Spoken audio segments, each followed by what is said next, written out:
आप सबको जय मसीह की। आज तारीख है 19/10/2025 और हम शाम का वचन पढ़ेंगे। हम पढ़ेंगे यशायाह की पुस्तक से उसका 56, 57 और 58 अध्याय।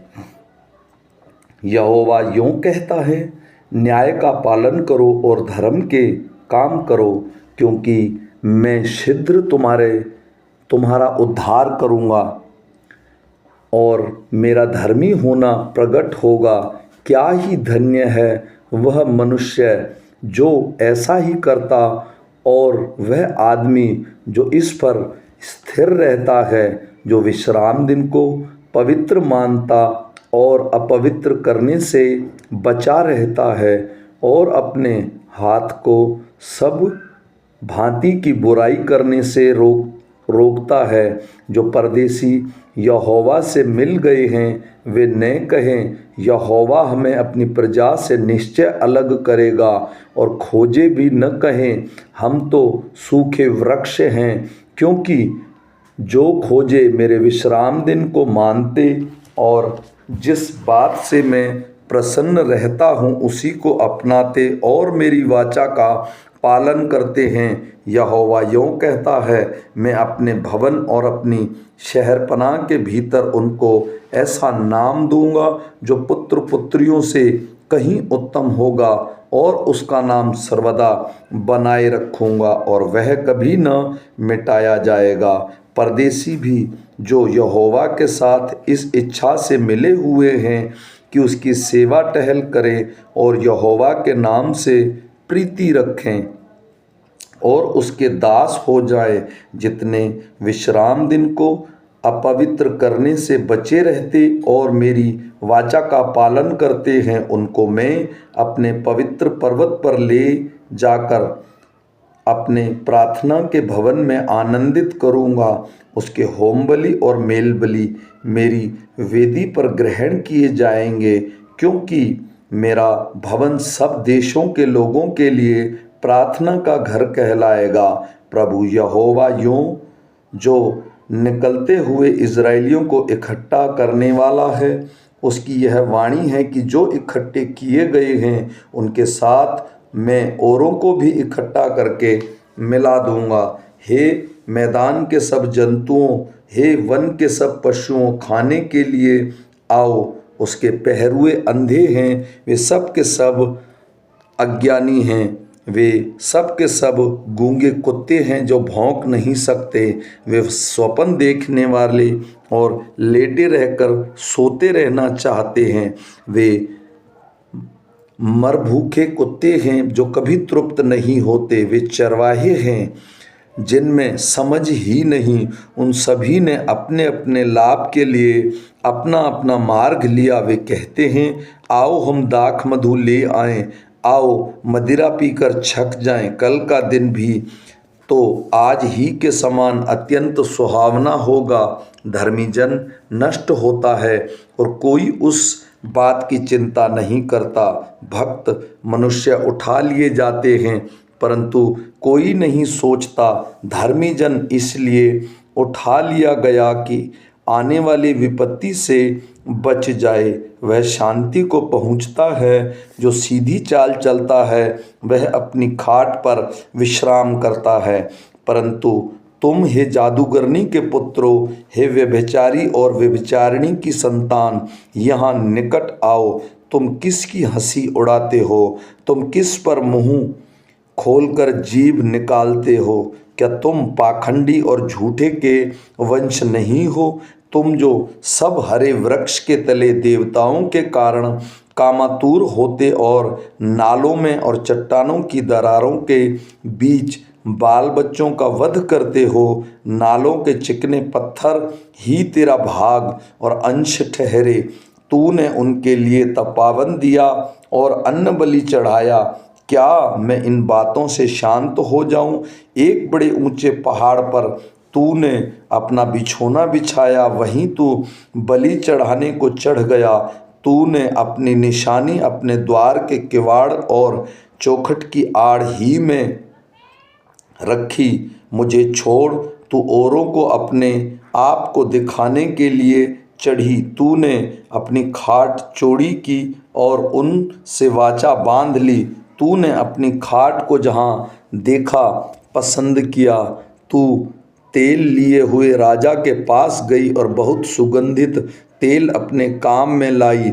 अपने दूत तूने दूर भेजकर और अर्धलोक तक अपने को नीचा किया। तू अपनी यात्रा की लंबाई के कारण थक गई, तो भी तूने न कहा कि यह व्यर्थ है। तेरा बल कुछ अधिक हो गया, इसी कारण तू नहीं थकी। तूने किसके डर से झूठ कहा और किसका भय मानना ऐसा किया कि तुझको सुमन नहीं रखा, ना मुझ पर ध्यान दिया।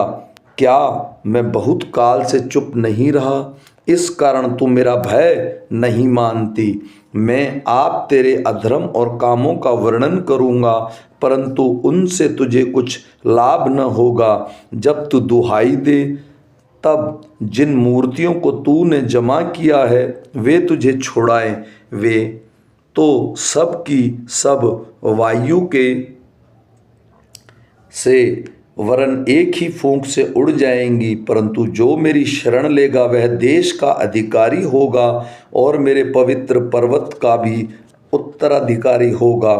यह कहा जाएगा, पांति बांध बांध कर राजमार्ग बनाओ, मेरी प्रजा के मार्ग में से हर एक ठोकर दूर करो। क्योंकि जो महान और उत्तम और सदैव स्थिर रहता और जिसका नाम पवित्र है, वह यों कहता है, मैं ऊंचे पर और पवित्र स्थान में निवास करता हूँ और उसके संग भी रहता हूँ।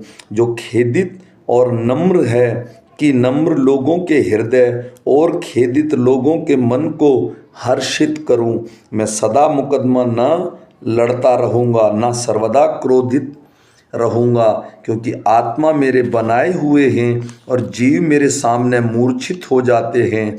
उसके लोभ के पाप के कारण मैंने क्रोधित होकर उसको दुख दिया था और क्रोध के मारे उससे मुँह छिपाया था, परंतु वह अपने मनमाने मार्ग से दूर भटकता चला गया था। मैं उसकी चाल देखता आया हूँ, तो भी अब उसको चंगा करूँगा। मैं उसे ले चलूँगा और विशेष करके उसके शोक करने वालों को शांति दूँगा। मैं मुँह के फल का सृजनहार हूँ, यहोवा ने कहा है। जो दूर और निकट है दोनों की पूरी शांति मिले और उसको चंगा करूँगा। परंतु दुष्ट को लहराते हुए समुंदर के समान जो स्थिर नहीं रह सकता, उसका जल मैल और कीच उछलता है। दुष्टों के लिए शांति नहीं, मेरे परमेश्वर का यही वचन है। गला खोलकर पुकार, कुछ न रख छोड़, नरसिंगे का सा ऊंचा शब्द कर। मेरी प्रजा को उसका अपराध अर्थात याकूब के घराने को उसके पाप जता दे। वे प्रतिदिन मेरे पास आते और मेरी गति जानने की इच्छा रखते हैं, मानो वे धर्मी लोग हैं जिन्होंने अपने परमेश्वर के नियमों को नहीं टाला।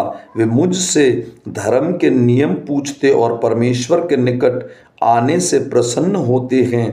वे कहते हैं, क्या कारण है कि हमने उसे उपवास रखा, परंतु तूने उसकी सुधि नहीं ली। हमने दुख उठाया, परंतु तूने कुछ ध्यान नहीं दिया। सुनो, उपवास के दिन तुम अपनी ही इच्छा पूरी करते हो और अपने सेवकों से कठिन कामों को कराते हो। सुनो, तुम्हारे उपवास का फल यह होता है कि तुम आपस में लड़ते और झगड़ते और दुष्टता से घूंसे मारते हो। जैसा उपवास तुम आजकल रखते हो, उससे तुम्हारी प्रार्थना ऊपर नहीं सुनाई देगी।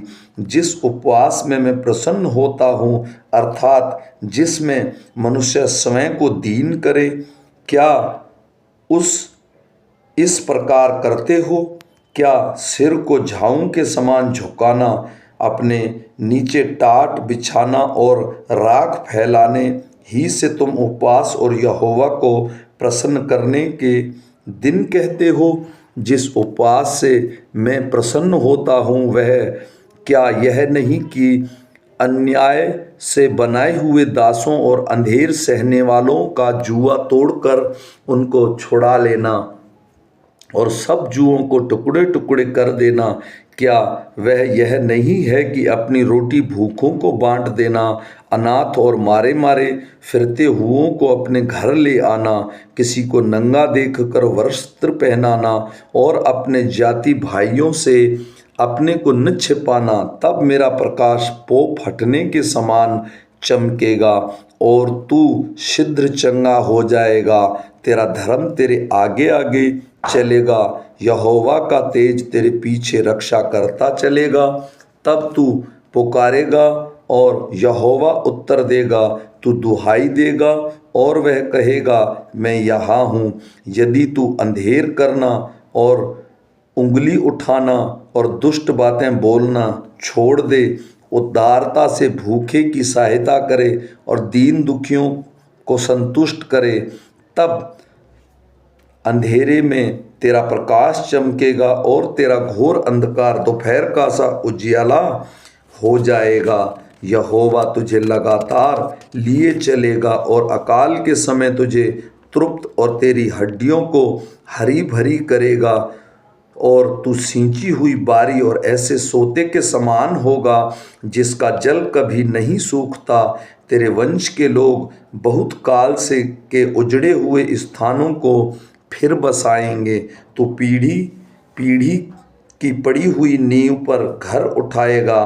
तेरा नाम टूटे हुए बाड़ों का सुधारक और पथों का ठीक करने वाला पड़ेगा। यदि तू विश्राम दिन को अशुद्ध न करे, अर्थात मेरे उस पवित्र दिन में अपनी इच्छा पूरी करने का यत्न न करे और विश्राम दिन को आनंद का दिन और यहोवा का पवित्र किया हुआ समझकर माने, यदि तू उसका सम्मान करके उस दिन अपने मार्ग पर न चले, अपनी इच्छा पूरी न करे और अपनी ही बात न बोले, तो तू यहोवा के कारण सुखी होगा और मैं तुझे देश के ऊंचे स्थानों पर चलने दूंगा। मैं तेरे मूल पुरुष याकूब के भाग की उपज से तुझे खिलाऊंगा, क्योंकि यहोवा ही के मुख से यह वचन निकलता है। आमीन।